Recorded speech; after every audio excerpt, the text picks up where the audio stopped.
The newsday continues here on One News Now. I'm Riza Diaz. Former PNP chief Guillermo Eleazar is running for senator. Presidential aspirant and Senator Ping Lacson confirmed that Eleazar will be joining his Senate slate. The retired police general will substitute for Paulo Capino, who announced his intention to withdraw from the senatorial race yesterday. Meanwhile, COVID-19 cases in the country continue to decline, but the COVID-related deaths remain at around 100. To discuss this, we have with us this morning Octa Research Fellow Guido David. Professor Guido David is joining us via Zoom. Professor, magandang umaga. Good morning. Hi, good morning, Ariza.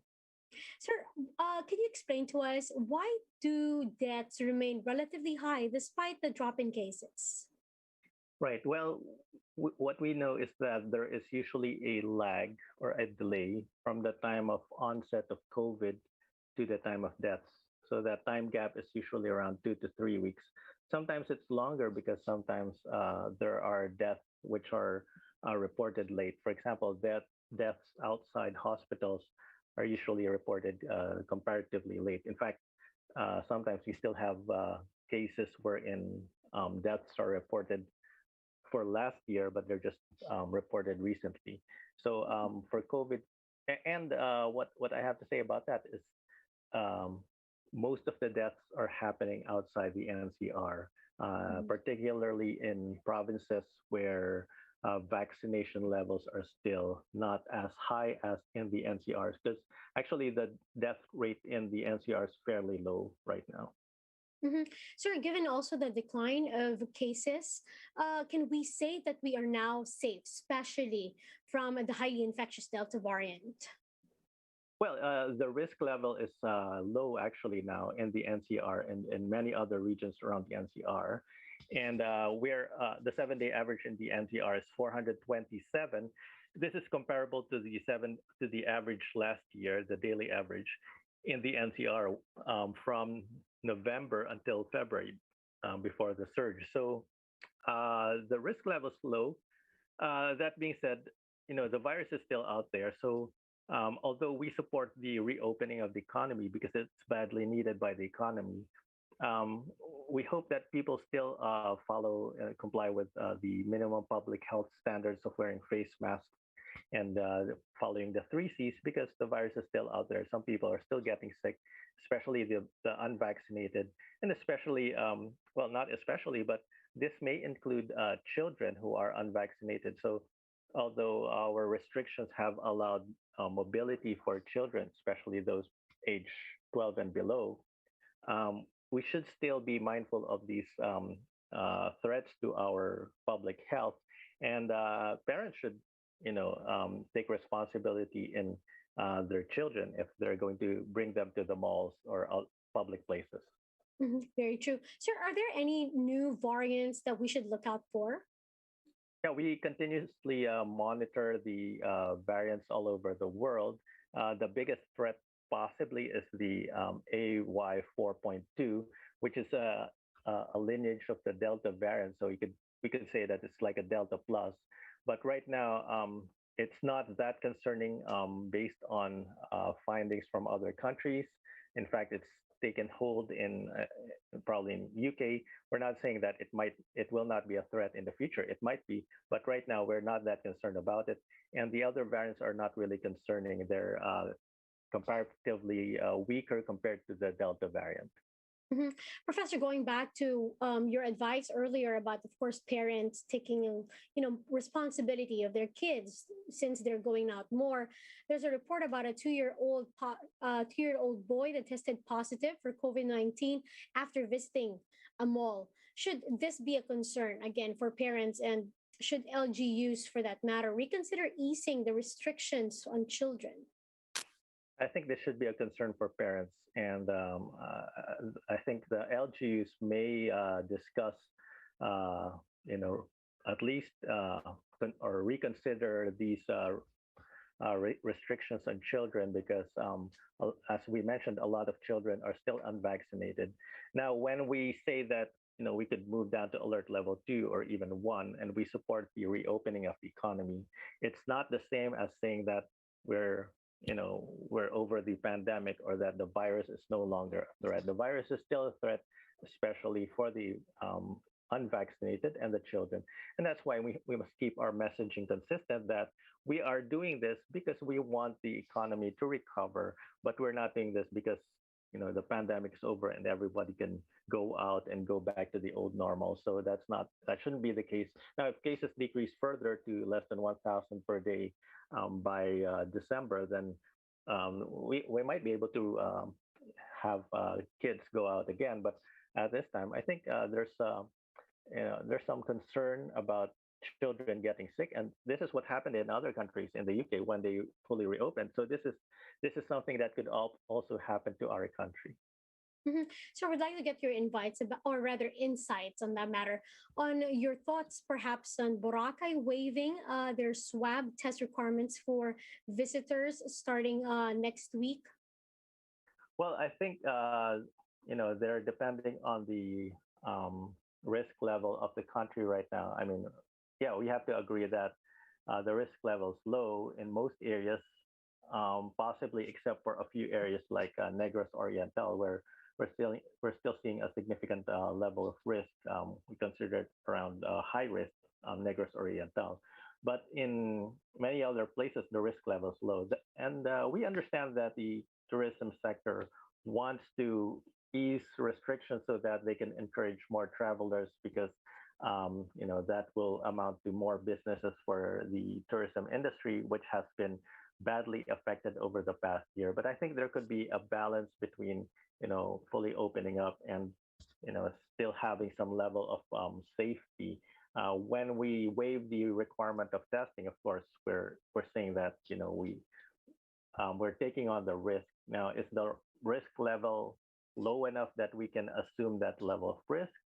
I think at this time the risk level is low, but I'm not sure if it's that low. So maybe they could still consider having some form of test, like antigen test. But that being said, again, we understand that if they require uh, more requirements or like testing and even antigen testing, it might dissuade a lot of travelers because RT-PCR and even antigen testing will cost money.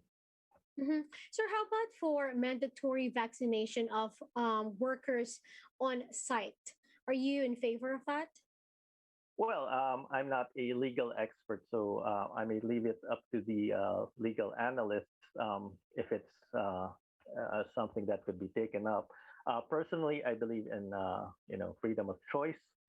I don't think we should be requiring things from our kababayans. But that being said, I also understand the perspective of requiring vaccinations, especially for certain sectors wherein public safety would be a concern. For example, I think it's required for most people working in restaurants and maybe hotels to get themselves vaccinated. There may be other sectors wherein it may not be absolutely necessary. So I think there's sort of a gray area here and a wide range of possibilities or options depending on the type of workplace and the type of business establishment. Professor Guido, one final issue. We've seen cities lift the mandatory use of face shields. Do you think the government should get on it also and lift the mandatory use of face shields? Yeah, face shields is a very contentious issue right now. We understand you know, the perspective on both sides. Last year, when it was first implemented, we supported the use of face shields because, especially when we have a surge, if the use of face shield adds even just a little bit of extra protection, let's say 1% extra or 2% extra, then that little bit of extra protection could help in a time of a pandemic or in time of surge. But right now, when cases are decreasing and cases are fairly low in many places, I don't think that 1% or 2% will make a significant difference. So, but we will leave it up to the health experts to discuss with the local governments, which are already in the process of not requiring face shields in public areas. That being said, if they do not require face shields, we think that it's actually hinged on science that the extra protection right now is not necessary. Professor, we'd like to thank you for sharing with us your time and your insights this morning. As always, maraming salamat. That's Professor Guido David of the Octa Research Group. Thank you. Now, we'll be back with more stories after the break. Keep it here on One News.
You're still watching One News Now. I'm Riza Diaz.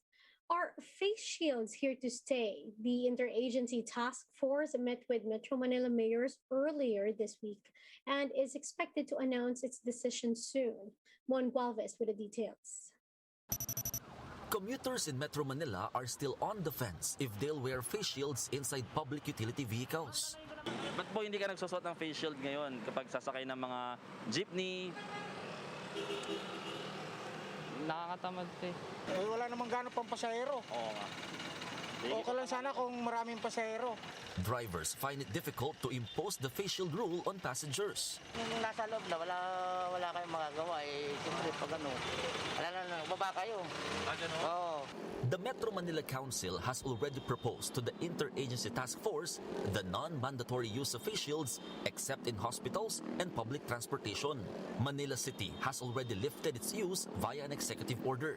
While almost 90% of NCR's residents have been fully vaxxed, the MMDA acknowledged that it may also be rash in easing other restrictions. Tinanggal mo na yung barrier, tinanggal mo na yung 1 seat apart, baka masyado maging mabilis naman tayo ron.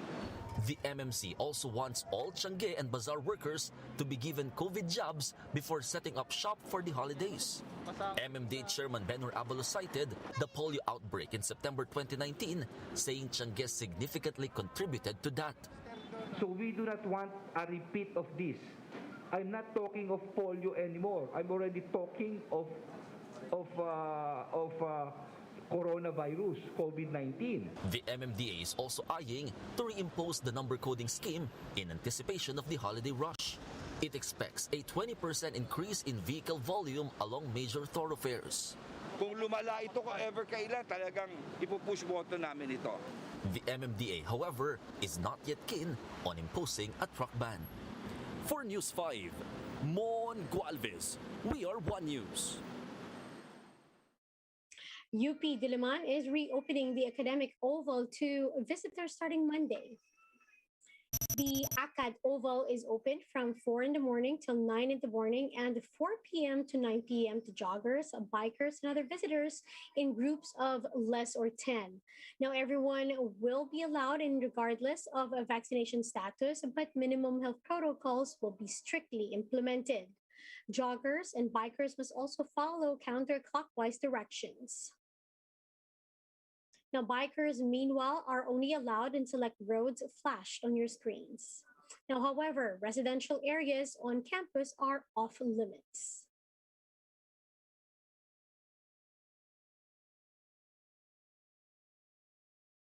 Pop star Britney Spears finally regains her freedom after a Los Angeles judge ended her 13 years of conservatorship. Now, despite this, Judge Brenda Penny said that the current conservator would continue to settle the ongoing financial issues in the case. Spears did not attend the hearing, but her lawyers said that a safety net had been put in place to help the singer transition back to regular life. Now, fans rallied in front of the courthouse ahead of the hearing. Irish pop duo Jedward also came to support. The thing about it is Britney Spears inspired all pop stars worldwide. We wouldn't be in the position we're in. She inspired us when we were younger. The fact is that she is the pop music industry. No one else does it like she does. She has the impact, she has the longevity, and she is the queen of pop. And those are the top stories of the hour. Join us later again at 12 noon as we continue to monitor the day's biggest stories. You can also catch news on Signal Play app. Register for a free account now at www.signalplay.com and stream One News live anytime, anywhere. I'm Riza Diaz. Mask on, wash hands, and stay safe, Philippines. We are One News.